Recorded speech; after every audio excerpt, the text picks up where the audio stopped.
नमस्ते। कभी किसी ब्लड बैग को ध्यान से देखा है? वो जो एक साधारण सा प्लास्टिक का पाउच दिखता है, असल में वो एक छोटा सा हाईटेक लाइफ सपोर्ट सिस्टम है। चलिए आज इसके अंदर छिपे विज्ञान के रहस्यों से पर्दा उठाते हैं।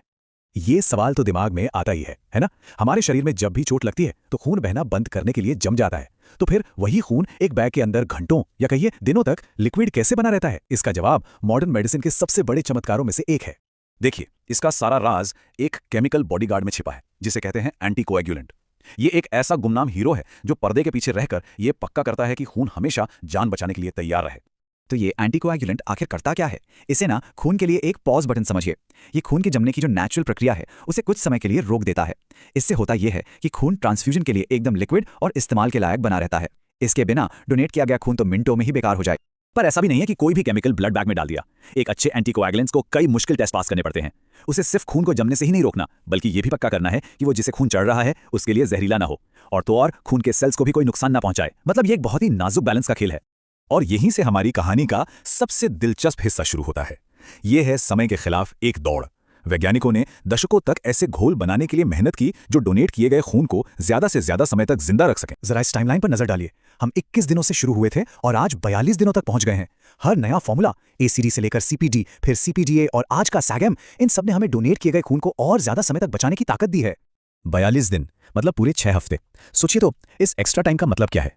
इसका मतलब है कि एक डोनेट की गई ब्लड यूनिट के किसी जरूरतमंद तक पहुंचने और उसकी जान बचाने की उम्मीद कई गुना बढ़ जाती है। ये ब्लड बैंकों के लिए वाकई एक गेम चेंजर रहा है। तो जादुई घोल में होता क्या है? ये सिर्फ खून को जमने से नहीं रोकता। इसमें डेक्सट्रोज जैसी चीजें होती हैं जो रेड ब्लड सेल्स के लिए खाने का काम करती हैं। और होता है एडेनिन, जो सेल्स को एनर्जी देता है। समझ लीजिए जैसे हमारे लिए बैटरी, ताकि वो अपनी ताकत और अपना शेप बनाए रख सकें। ये टेबल दिखाती है कि ये कमाल हुआ कैसे। एक उदाहरण देखिए। सीपीडीए घोल में सिर्फ जरा सा एडेनिन महज 27.5 मिलीग्राम मिलाने से ही शेल्फ लाइफ 28 से बढ़कर सीधे 35 दिन हो गई। ये दिखाता है कि कैसे केमिस्ट्री में किए गए छोटे छोटे बदलाव जिंदगी बचाने में कितना बड़ा फर्क ला सकते हैं। लेकिन रुकिए, कहानी सिर्फ इस घोल की नहीं है। जिस बैग में खून रखा जाता है ना, वो भी अपने आप में इंजीनियरिंग का एक बेहतरीन नमूना है। ये सिर्फ एक कंटेनर नहीं, बल्कि एक पूरी प्रोसेसिंग यूनिट है। आज के ब्लड बैग्स पूरी तरह से बंद और स्टेराइल होते हैं, मतलब कि उनमें कोई भी कीटाणु नहीं जा सकता। इनका डिजाइन इतना शानदार होता है कि ये खून को उसके अलग अलग कीमती हिस्सों जैसे रेड सेल्स, प्लाज्मा और प्लेटलेट्स में बांटने में मदद करते हैं, और वो भी बिना बैग खोले। और ये सिस्टम भी समय के साथ बेहतर हुआ है। पहले सिंगल बैग्स आते थे और अब क्वाड्रुपल बैग्स तक आ गए हैं।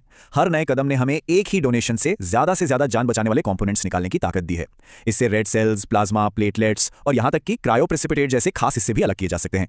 नतीजा, एक डोनेशन और बचती हैं कई जिंदगियां।